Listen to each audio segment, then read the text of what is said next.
Assalamualaikum warahmatullahi wabarakatuh. Pada kesempatan kali ini saya akan menjelaskan mengenai pelaksanaan praktik kerja lapangan atau PKL di PT Silo Bahari Nusantara. Dengan saya sendiri, Salam Fida, dengan NIM 170162388 dengan dosen pengampu mata kuliah Bapak Suparno SPD MPD dengan dosen pembimbing PKL yaitu Prof. Dr. RD Tuti Sariwulan MSI.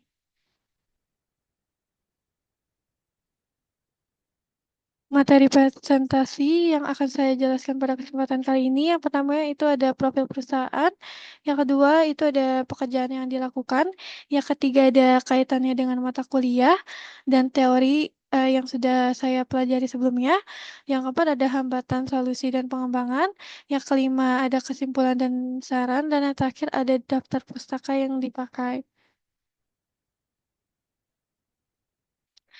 Profil, perusahaan. Perusahaan tempat saya magang, selama kurun waktu sekitar 4 bulan untuk memenuhi mata kuliah praktek kerja lapangan PKL di semester 6 ini, yaitu di PT Silo Bahari Nusantara, yang beralamat di Komplek Bumi Harmoni nomor 346, Petojo Selatan, Jalan Majapahit, RT 14, RW 8, Petojo Selatan, Kecamatan Gambir, Kota Jakarta Pusat, Daerah Khusus Ibu Kota Jakarta, dengan nomor 10160. Perusahaan tersebut bergerak di bidang jasa terutama sebagai penunjang akuntan perairan yang memiliki fokus sebagai agen pengawakan yang mencari kru kapal dengan tujuan dapat memenuhi permintaan dari pihak tertentu. Nah, perusahaan tersebut memiliki visi yaitu mempertahankan layanan sebagai agen perekrutan awak kapal kelas 1 yang dapat dipercaya. Selain itu, perusahaan juga ingin menawarkan standar layanan dan kepuasan pelanggan yang cukup tinggi. Sedangkan misi dari PT Silo Bahari Nusantara itu sendiri, yaitu menjadi perusahaan manajemen kapal yang mapan dan dapat mematuhi standar layanan nasional dan internasional dalam manajemen perkapalan. Nah, struktur organisasi di PT Silo Bahari Nusantara dibagi menjadi beberapa bagian. Di antaranya ada Presiden Direktur, Office Director, dan HR Manager, Crewing Manager, Crewing Coordinator, Finance and Accounting, Office Assistant, dan Operation Staff.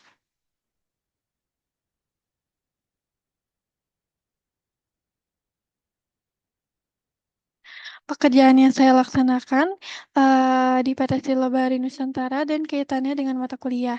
Yang pertama itu ada pengecekan dokumen. Dalam operasional ini, saya bertugas mengecek dokumen yang diperlukan, seperti buku pelaut, yellow book, MCU, atau medical check-up, sertifikat keterampilan seperti void Bosiet, ataupun sertifikat lain. Ada ijazah, pendidikan yang ditempuh, dan lain sebagainya dengan tenggat waktu dokumen yang sudah diperbarui.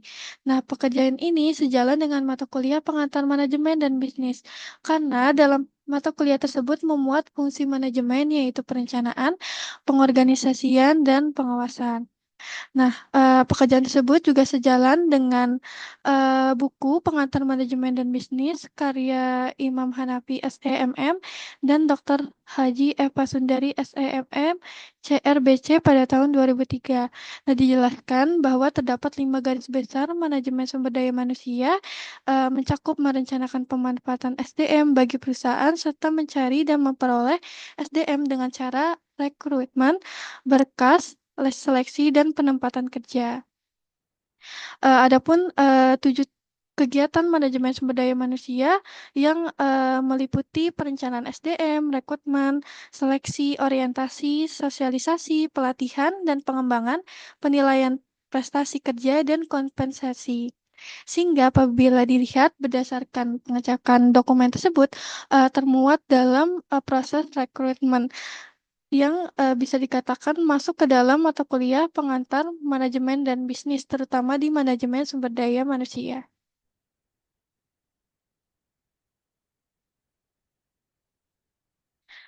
Selanjutnya ada pengawasan wawancara. Nah, di program PKL ini saya juga melaksanakan pendampingan ketika pelaksanaan wawancara kru kapal oleh pihak terkait seperti STW. Nah, dalam pelaksanaan wawancara tersebut, saya mengawasi bagaimana wawancara tersebut berjalan lancar dan sesuai dengan ketentuan yang sudah ditentukan sebelumnya. Nah, adapun pengawasan wawancara ini juga masuk ke dalam mata kuliah pengantar manajemen dan bisnis karena wawancara ini masuk ke dalam 7 kegiatan manajemen sumber daya manusia yang sebelumnya sudah saya sebutkan, yaitu ada perencanaan SDM, rekrutmen, seleksi, orientasi, sosialisasi, pelatihan dan juga pengembangan, penilaian prestasi kerja, dan juga kompensasi.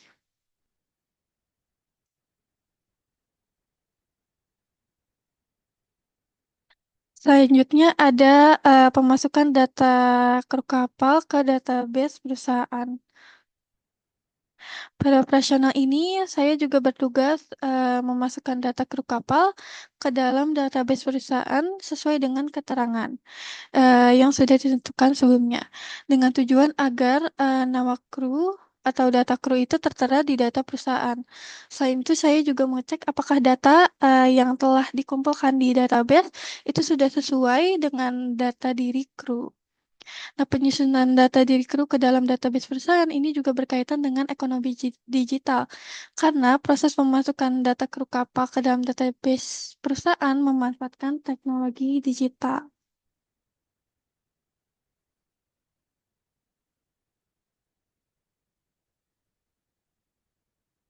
Selanjutnya ada pembuatan voucher.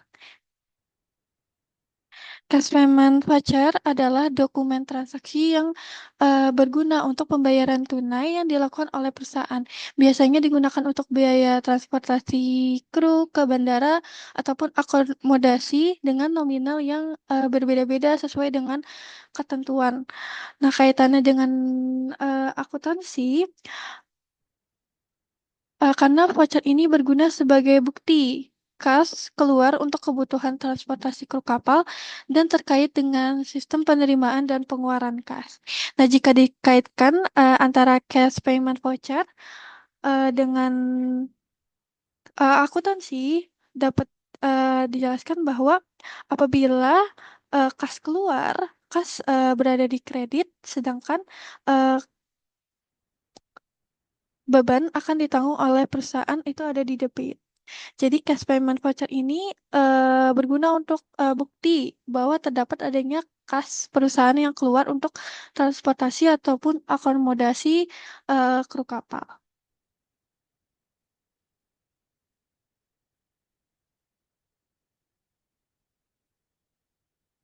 Nah, pekerjaan selanjutnya yang ada di sektor keuangan itu ada pembuatan payable form pada Sila Bahari Nusantara.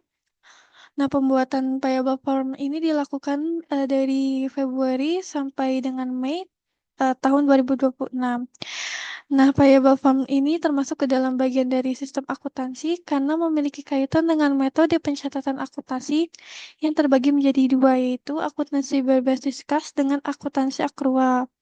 Nah, sama halnya dengan voucher, payable form juga masuk ke dalam mata kuliah pengantar akuntansi. Nah, pernyataan tersebut didukung oleh pendapat dari Barituan tahun 2010, di mana dijelaskan bahwa sistem akuntansi meliputi beberapa bagian antara lain formulir, catatan, prosedur, dan alat yang digunakan untuk mengolah data ekonomi suatu perusahaan. Jadi, payable form tersebut termasuk ke dalam bagian dari sistem akuntansi. Karena dia memuat pencatatan akuntansi yang terbagi menjadi dua, yaitu akuntansi berbasis kas dan akuntansi yang berbasis akrual. Nah, sehingga dapat disimpulkan bahwa payable form ini masuk ke dalam pencatatan formulir, sehingga berkaitan erat dengan pengantar akuntansi karena masuk ke dalam pengeluaran kas yang dilakukan oleh perusahaan yang melibatkan pihak luar dan membutuhkan cek dalam setiap pengeluarannya.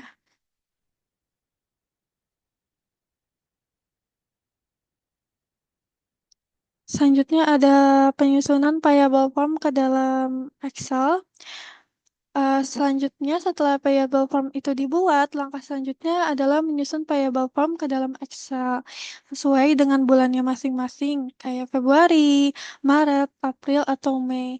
Nah, di PT Silo Bahari Nusantara itu sendiri, penyusunan yang saya lakukan selama program PKL ini yaitu ada 3 bulan, yaitu dari bulan Januari sampai dengan bulan Maret tahun 2026. Nah, penyusunan formulir pembayaran ini bisa masuk ke dalam mata kuliah seperti ekonomi digital, pengantar akuntansi, dan aplikasi komputer.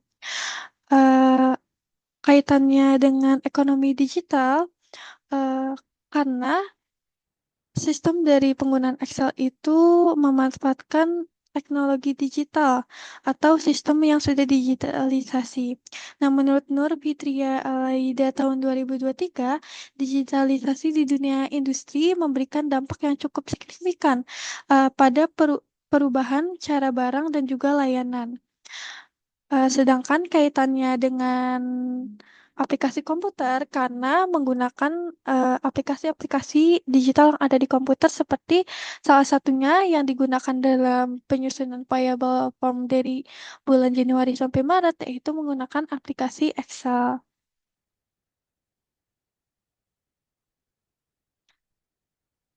Sedangkan kaitannya dengan pengantar akuntansi, penyusunan payable form itu sendiri berkaitan erat dengan akuntansi terkait dengan pencatatan pemasukan atau pengeluaran kas yang ada di perusahaan Persilo Bahari Nusantara. Pencatatan ini berguna agar eh, apabila dibutuhkan kembali pencatatan atau formulir payable form ini dapat dicari dengan mudah.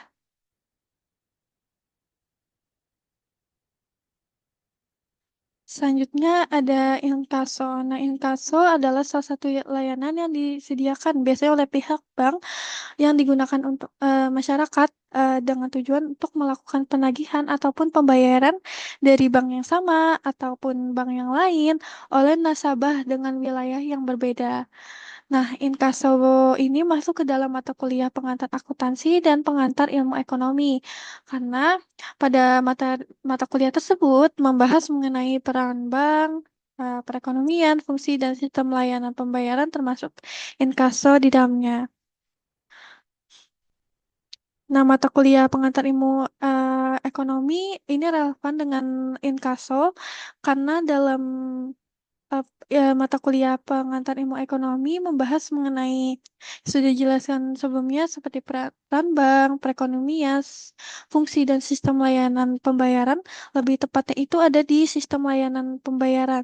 Nah, kondisi tersebut sesuai dengan penelitian yang dilakukan oleh Angga, Iwan, Ferdinand, Haris, Hamonangan, dan Krisnova dengan judul Peranan Bank dalam Pemberian Jasa Layanan Inkaso pada tahun 2024.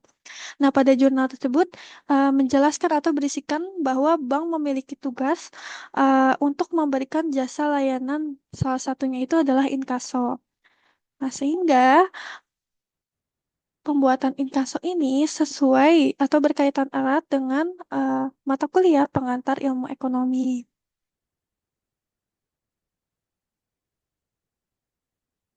Sedangkan inkasonya ini sendiri berkaitan dengan pengantar akuntansi sebagai bukti pembayaran atau pengeluaran kas yang dilakukan oleh perusahaan.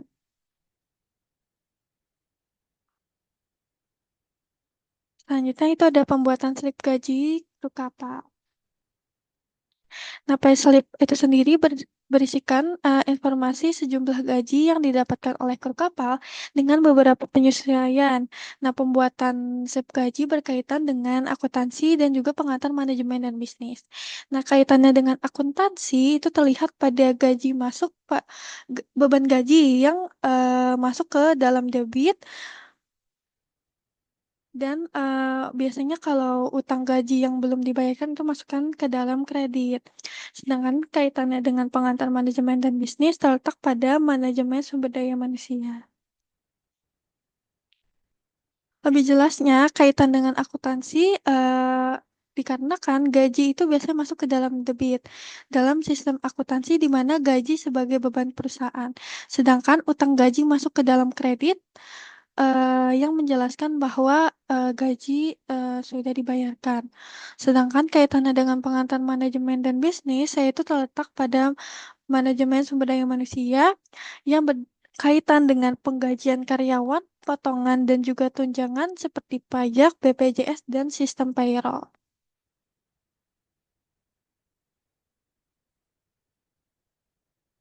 Selanjutnya itu ada pembuatan buku besar. Nah, perusahaan jasa memiliki arti sebagai suatu bisnis yang kegiatannya itu mencakup pemberian jasa kepada pelanggan. Nah, penghasilan perusahaan tersebut berasal dari hasil penjualan jasa.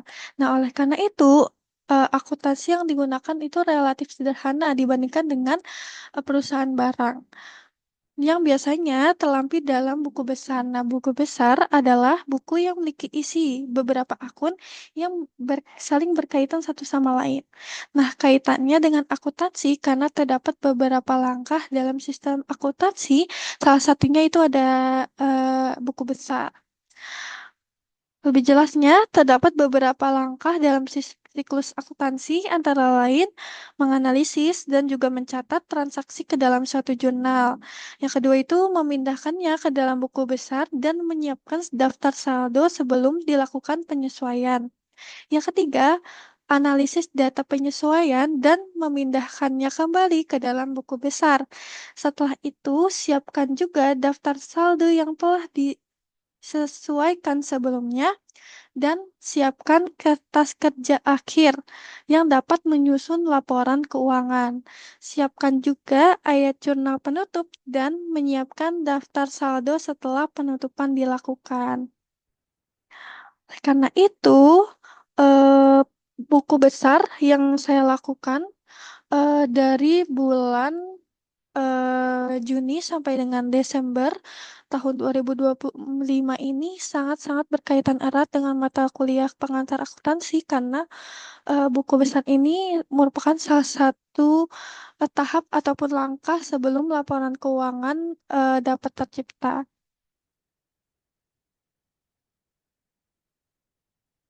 Hambatan dan solusi yang saya alami ketika PKL.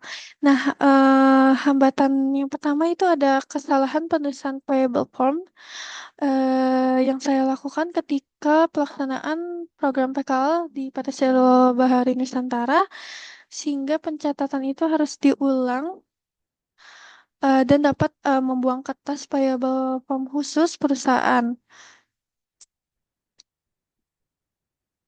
Hal tersebut juga sama ketika saya membuat cash payment voucher menggunakan mesin tik, terdapat kesalahan dalam penulisan data sehingga pembuatan cash payment voucher itu harus dilakukan berkali-kali.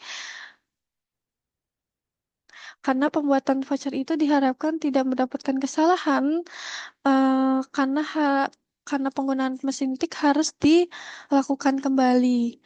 Nah, solusi yang dapat saya berikan ketika adanya kesalahan dalam pembuatan payable form, itu saya bertanya kembali kepada mentor, apakah penulisan yang saya tulis di payable form ini sudah benar ataupun tidak. Seperti konfirmasi ulang apabila terdapat kesalahan data, saya bisa meminta revisi payable form. Selain itu, saya juga biasanya melihat catatan payable form sebelumnya yang isinya itu sama seperti payable form yang saya kerjakan, sehingga tidak terdapat kesalahan penulisan kembali di masa yang akan datang. Selain itu, solusi untuk mengatasi kesalahan dalam pembuatan voucher, saya biasanya kadang kalau kesalahannya itu tidak fatal, saya bisa menghapus penulisan yang salah dengan mesin tik. Akan tetapi jika eh, kesalahannya itu lumayan besar, biasanya saya akan mengulangnya kembali. Solusi selanjutnya mengenai kesalahan penulisan voucher, biasanya saya belajar atau menanyakan kembali kepada mentor ataupun kepada staf yang lain bagaimana penulisan voucher itu yang benar. Dan terus belajar berulang-ulang agar, penulisan cash payment voucher ataupun payable form ini, tidak terjadi kesalahan di, penulisan berikutnya. Kesimpulan. Nah, pelaksanaan program praktik kerja lapangan atau PKL di PT Silon Bahari Nusantara memberikan gambaran nyata tentang implementasi antara dunia kerja dengan teori akademik ataupun teori dalam mata kuliah di eh, UNJ. Kegiatan yang dilakukan di divisi operasional seperti pengecekan dokumen ataupun input data ke database terbukti mengaplikasikan konsep dari manajemen sumber daya manusia dan juga ekonomi digital yang sudah dipelajari sebelumnya. Nah, sementara itu, aktivitas di divisi keuangan seperti penyusunan voucher, payable form, payslip gaji, sampai ke penyusunan buku besar mengimplementasikan siklus pencatatan akuntansi, debit dan kredit secara real dari mata kuliah pengantar akuntansi sebelumnya. Seluruh rangkaian pekerjaan tersebut saling berhubungan satu sama lain dan juga memiliki korelasi langsung dengan mata kuliah yang telah ditempuh dari semester 1 sampai dengan semester 6 di program studi Pendidikan Ekonomi Universitas Negeri Jakarta. Dengan demikian, program PKL ini dapat membantu kesiapan saya dan kompetensi saya sebagai mahasiswa untuk menghadapi dunia kerja yang lebih profesional di masa yang akan datang atau di masa depan berikutnya. Saran yang dapat saya berikan kepada program studi yaitu informasi mengenai program praktik kerja lapangan atau PKL yang lebih cepat, karena mahasiswa mencari tahu informasi dari teman lainnya mengenai sistem pengajuan surat. Selain itu, pembekalan mengenai pajak ataupun rumus Excel sehingga dapat relevan dengan dunia kerja dan juga dapat menyediakan tempat PKL yang relevan apabila terdapat mahasiswa yang belum mendapatkan tempat PKL. Penyediaan mata kuliah pajak juga disarankan agar pelaksanaan PKL juga relevan dengan pengurusan pajak perusahaan. Nah, selain itu, saran yang diberikan kepada mahasiswa terkait PKL di masa mendatang yaitu rumus Excel dan sistem alur pajak untuk mempermudah pelaksanaan PKL di perusahaan.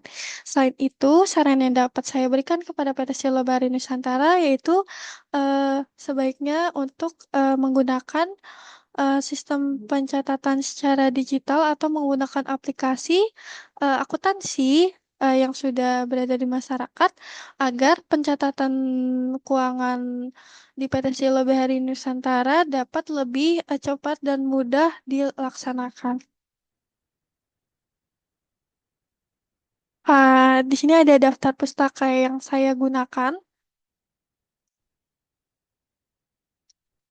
Sekian presentasi yang saya jelaskan mengenai pekerjaan apa saja yang saya lakukan selama program praktik kerja lapangan di PT Silo Bahari Nusantara berlangsung. Saya juga mohon maaf apabila terdapat kesalahan kata ataupun kalimat selama proses presentasi berlangsung. Sekian, eh, sekian presentasi dari saya. Kurang lebihnya mohon maaf. Wassalamualaikum warahmatullahi wabarakatuh.